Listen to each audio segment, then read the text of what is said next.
whole new ballgame. I'm Alli Thorson. I'll be your host this week. I'll be joined by SU's TV reporters Sam Jones, Colton Poole, and Joel Sipper. On today's show, we'll recap the Twins season and home opener and look how Instant Replay is doing so far in the MLB. And later on, we'll recap the playoff clincher for the Wild and preview the NHL playoff matchups. But first, we're going to talk about the big news on campus. Men's basketball head coach Saul Phillips has left NDSU for Ohio University, and associate head coach David Richman has been made the new head coach by athletic director Gene Taylor. Joining me now is Sam Jones. So Sam, did we see David Richman coming into the head coaching position? Yeah, I feel like he was the favorite. He's been an associate head coach the whole time Saul was here. The players really like him. And he's the one who's been in the system the longest, so it's good to get that familiarity. Kind of like when they promoted Coach Kleiman for football to replace ball. He's been in the system a while, and it's good to do that instead of bringing in some new guy from somewhere else that's not familiar with the players and not familiar with the region. I mean, unless it's just some high-profile guy, which, to be honest, it's not going to happen at this type of school. I mean, we're a great school, but you're not going to get it's going to be really hard to get a high-profile guy in here. And, I mean, the move was very quick. Just days after Saul left, Richman was named the new head coach. And I think Gene Taylor made that quite clear that he didn't need a lot of time because not only was Richman backed up by the players, but he was backed up by Saul as well. And he said with him just being in this program the whole entire time, he knew so much about him already that he didn't need more time. Yeah, and I think this is also just a good opportunity for Coach Phillips. He's one of the best coaches we've ever had. Just all this stuff. I mean, he took the program to, as far as he could possibly take it, and he got the job that he deserves. He's a great guy.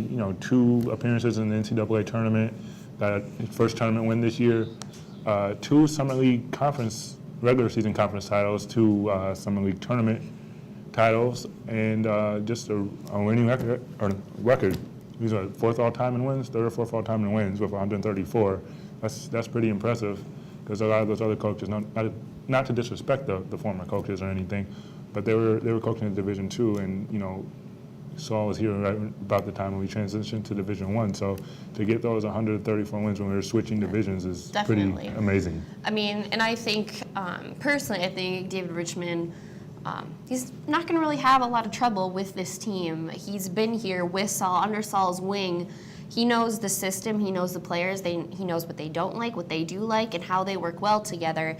And I think, this may be his first head coaching job, but with all the experience that David Richman has had here, he'll be okay. He's been here for years. He's put up players. He's been players with, Taylor Braun, LA. Yeah. I mean, he knows what he's doing. Yeah, and he had to be a part of the recruiting process before Coach Phillips left. So he knows the guys that are coming in. He was more than likely, with Saul when they came in to do their visits. And he's been with the guys around the bench. He's probably working with them, obviously, in practice, the ones that really didn't see any clock. So he's going to have a really good feel for next season. We have a clip from the presser that introduces Richman as the head coach, and we'll see what he has to say. My plan going forward, it's pretty simple. I believe Saul stood up here about 7 or 8 years ago and said, if it ain't broke, don't fix it.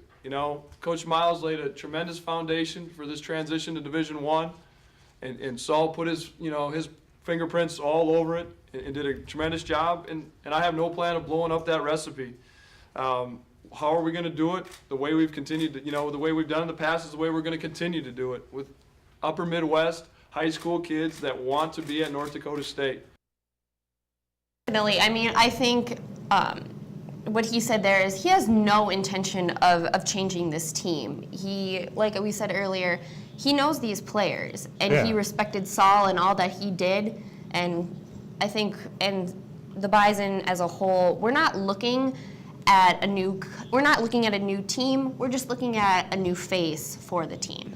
Yeah, we got about 2 starters coming back and 2 reserves coming back that played, and everyone else left. So it's going to be up to those guys who really didn't see the floor too much to step up, which I think they will. And they already have great leadership. LA's been here 4 years, so he'll be a senior And then the experience that Carmen Dupree got this last year is going to be real helpful going into his sophomore year. And then Corey Brown, he's going to obviously have to be a leader of this team as well. That's right. Well, switching gears a little bit, we're going to talk about the NCAA championship game. What a great game it was for UConn to beat Kentucky. But I think we kind of both agreed that this game was more about Kentucky not living up to their potential than anything. Yeah, I mean, they had a group of mostly freshmen, a couple sophomores, but they started 5 freshmen. And then you have Boatwright on UConn, who's a junior, and Shabazz Napier, who's a senior, who are kind of going against that trend you've seen in the last 5 to 6 years where people don't stay that long. And they showed that, staying those years proves, veteran leadership. And they took down the favored Kentucky. Kentucky was set by like 2.5 points. And talent-wise, I feel like Kentucky was a better team, but talent goes out the window if, those guys know what they're doing more than these guys. And I think when you said going out the window is Kentucky's, percentages at the line was absolutely atrocious. Their percentage overall as a team was pretty bad. They shot about 38% from the field. UConn held them to a season low 54 points. They're averaging about 74 points on the season. So that right there shows you something. And then when I was watching that game, it just seemed like they had their hands on every loose ball. Every time Kentucky put the ball on the floor in the paint, Boatwright or Napier were there to knock it away. And they just locked them down defensively. It's like they looked like freshmen for the first time all tournament. And we have Shabazz Napier with winning another championship as he did in his freshman year, now as a senior. And I mean, with 22 points, he really shined in this game. Yeah, and so did Boatwright. He had, I believe, 14 points, 5 or 6 from the field. So, it was the 2 veteran leaders that carried this team. You look at Kentucky, and no one on their team got close to shooting 50%. The 2 people who even shot remotely close to that was Julius Randle and Aaron Harrison shooting 42%. And the other key factor is Aaron Harrison hit all those clutch 3-pointers in the last few games. And he only hit one in that game. 1 for 5 in that game. And that's not going to cut it. And then Kentucky's a bigger team. How do they get out rebounded by 1 rebound to a team that's smaller? Yeah, definitely. I don't even think Napier's 6 feet. I'm not even sure how tall he is, but he has heart. Yeah. Well, coming up after this break, SUTV sports reporter Joel Sipper and Colton Poole will be joining me to talk Twins baseball. Stick with us.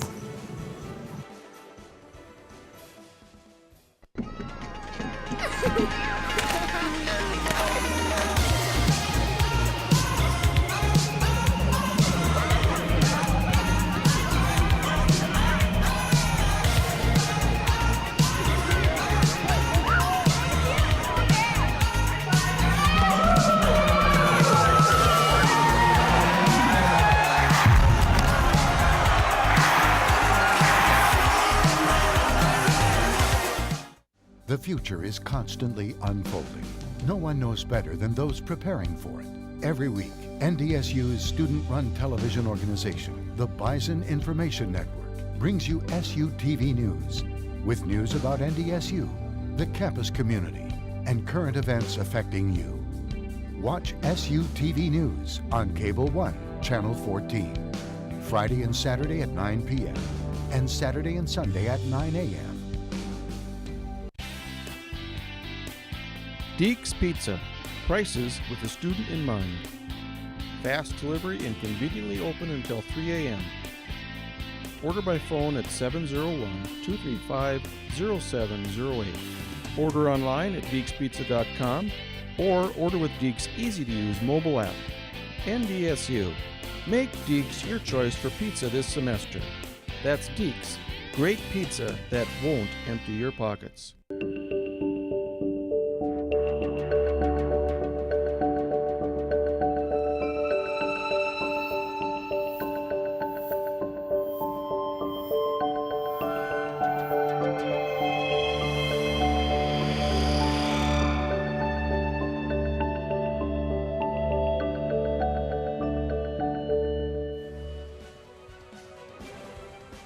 Well, welcome back to Game Point. Joining me now is Joel Sipper and Colton Poole, and we're going to talk Twins. So guys, what can you tell me about Twins so far this season? Any opinions? For me, my expectations really aren't that high. I mean, they have a lot of young prospects still getting in there, but at the same time, you know, when they miss fundamental or they're not fundamentally sound on defense and you see a ball land between three guys, it's a little frustrating every now and then. I mean, it doesn't bode well when your team ERA is 6.31. I mean, that's not good. And your best pitcher has a 6.17 ERA with Kevin Correa. I mean, that's not good. Well, let's talk the season opener against Chicago. I mean, what did we see in this wrap-up of these games? I mean, you know, it is a little heartbreaking. They had a chance. They started out well, but just the way that things unraveled for them, I know watching that as a fan myself, I don't know, it takes some years off my life a little bit with blood pressure and everything. Yeah, I mean, we did see Suzuki shine a little bit in these games. He had 3 RBIs in the season opener, but it was still a loss. Mm-hmm. A loss is a loss, no matter how good you play. Bright spot, though, is Chris Caballo, the way that he's been playing lately. He's, I think, maybe 11 RBIs, something like that. Mm-hmm. Yeah. Mm-hmm. Another bright spot, another big bat in there. But I don't think we ever expected the Twins' problem to be batting or scoring at all. I mean, they're 7th in the league in the big leagues right now in runs and 3rd in on base percentage. So I mean, offense isn't really the problem. We knew going into the season that defense, pitching wasn't going to be that great. Mm-hmm. No, I mean, I think as a whole, no one really expected. I know our coworker Mitch Johnson said that he expects a 500 season, but so far what we're looking at here, I think that's high expectations. It's pretty high. Here's the thing too, it's sort of tough. They finished the last 2 seasons in ERA, and we go out there and spend the money to fix that, and not getting the results right away, and it's a little frustrating. It is the beginning of the season, it's going to take some time, but like you said, if you put that money into fixing your ERA, and that's what it is right now, something's missing. Mm-hmm. With the home opener, we had the 2-3 loss to the, we had that 2-3 loss. I mean, what do you say for the home opener? They are 2-3 in the past 5 years with their home openers. Do you think that says something about what Twins fans should expect every year? Well, I think part of it too, you gotta know that when you play baseball in late March, early April, part of that might be the weather. I know the last couple seasons before this one, a little cold, but too at that home opener, I know their home opener this year, that was the smallest home opener crowd in Target Field history, and then just the other day, they had their smallest crowd in the history of Target Field. Fans are starting to realize that the product's not going to be very good if they go to a game, despite how great of a venue Target Field is. And to be completely honest, I think I know we've talked a little bit about this, but Gardenhire, something's got to happen there. I mean, if he's not getting the results on the field after all these seasons that he's had since the 2010 season where they made the playoffs. Yeah. I mean, that's too far to be so bad and to spend all that money, like you said. That's too long to be that bad. And I know, Joel, you have some opinions on Gardy. I mean, Gardy, he is a fan favorite. Guys in Minnesota, they love him. They love when Gardy goes out there, gets fired up, and gets ejected. But, I mean, he's done a lot for this organization. He's won 1,000 games here as a manager. And just with all the playoff runs like they've pulled in the last couple of seasons, but have run dryly, I think it might be getting to that time. I know Terry Francona, when he was on his way out in Boston at his exit interview, he said, I'm glad of what I accomplished here, but I look at it, the time frame, maybe 8-10 years was probably time to part ways. I mean, for me, it would be a shame to see Gardy go before the All-Star break, because at the All-Star break, they have the tradition, the coach of the home team, he'll get in the lineup, they announce his name, and the whole crowd gives him a big standing O. I think Gardy deserves that, and be unfortunate if he didn't make it to that. And I know we saw him get his 1,000th win against Cleveland. And do you think that might, save him for a little bit longer, or is he out before his contract? It all depends on this season. If they start picking her up a little bit, show some bright spots, I say, he has some time to work with this team. Keep in mind, this team is young. They're not going to be out there and completely turn it around or something, but just sort of show a little bright spot to the future, say that his plan is working right now. Just some shine of potential at all would be nice. I mean, getting a few wins, maybe getting around 500 will save his season up until the end of the season, and then we'll see what happens from there. But I mean, just anything to you know, for Gardenhire to go to the general or to the office and say, you know, hey, we've got this going for us. Let's not mess this up. They're one of the top 2 prospects in all of baseball with Brian Bruxton, outfielder, and then Kyle Gibson. And you know, Kyle Gibson, he got his shot here. He had to start. He fared all right, but it wasn't good. Let's hope that him and Rick Anderson, they can sort of build on that. And too, like when you look at the coaching staff, I think you look at Rich Anderson and you look at Gardenhire, those are a package deal. I don't think Gardenhire is going to fire Rick Anderson even if they continue to have a bad success and have a low ERA. Well, I know the Twins play tonight against the Kansas City Royals. That game will be on about 7:10. What are we looking for in this game? We have Plouffe, we have Kubel. I mean, what are we looking for to shine tonight? Me personally, I'm looking at the middle of the lineup, like we said, with Plouffe and Kubel, and then too, I want to see, like, I know it's one thing too with Mauer is he's a great hitter, and they moved him to first base to prolong his career and everything, so he didn't get tired in the back of the base. I'd like to see Mauer pop one out of the yard tonight, see if he could get one up in the fountains in Kansas City. I would definitely be okay with that. I think we would all love that, but I mean, his batting style isn't. He's not a crusher. He's not gonna get it like pass outfield. What's great about him though is that he's consistent and he gets it past the infield, like in that infield outfield margin there, where he can get a base hit pretty consistently. But I mean, I think we would all love that. I mean, too, what they say about, he's a great opposite field hitter. And you see him, you know, take the ball the other way and find the gap, and maybe the guys on base score him. But a lot of people around Minnesota too are looking at him to sort of turn on it and pull it down the line and get it out of the yard or hit it hard deep. For me, I'm personally looking at Suzuki. With all the RBIs that he has had up to this point, I'm really looking for him to, you know, drive some of our players. And he's, I mean, like we said, we don't see a problem with the batting. So for me, that's, if we're going to score points, that's probably how we're going to do it. Yeah, that bullpen has got to step up somehow. I mean, they've got to do something there, whether... I mean, it comes back to the 07 to 10 days when the Twins, you know, they were fundamentally sound. They played pitching and defense, and, you know, Ozzie Guillen, they coined the term the piranhas, because they'll be fundamentally sound. They'll pick away at you, and then they'll strike at that right moment if you make a mistake. All right. Well, coming up next, Joel Sipper and I will be previewing the NHL playoffs. You won't want to miss it.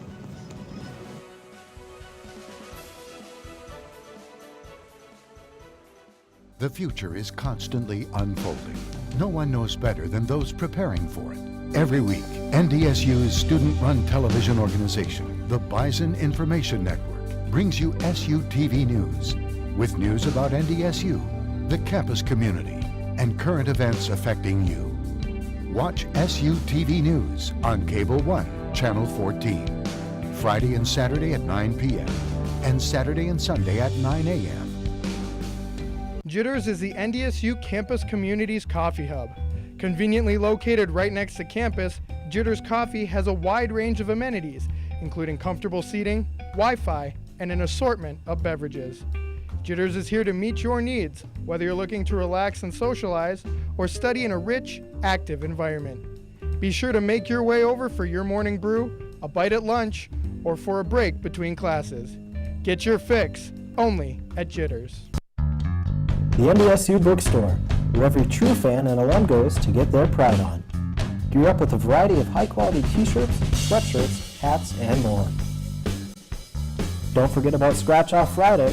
Before every Bison football home game, you have a chance to get as much as 50% off all your clothing and gift items.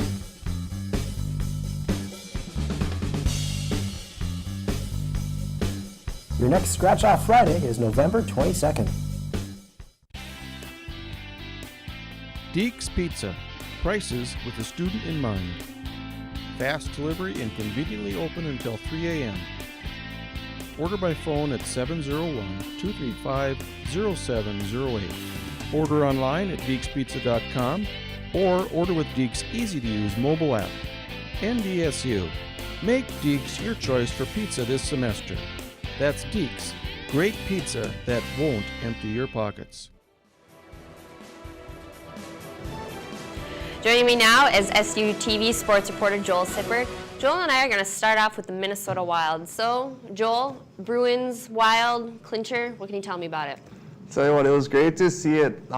They were heading into the third period right at intermission. Phoenix lost, and they said that they already clinched the playoffs. I mean, they could have went out there and just said, oh, hump, but actually that team dug deep, and I know Suter, who got the goal late in the end, there's a big bunch of traffic in front of the net. He just got into the net, found his way through.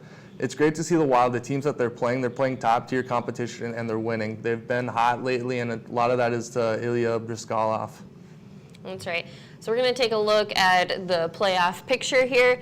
First up, we're going to have the Western Conference. Now, Joel, tell me what you see for matchups, some difficulties that teams are going to see.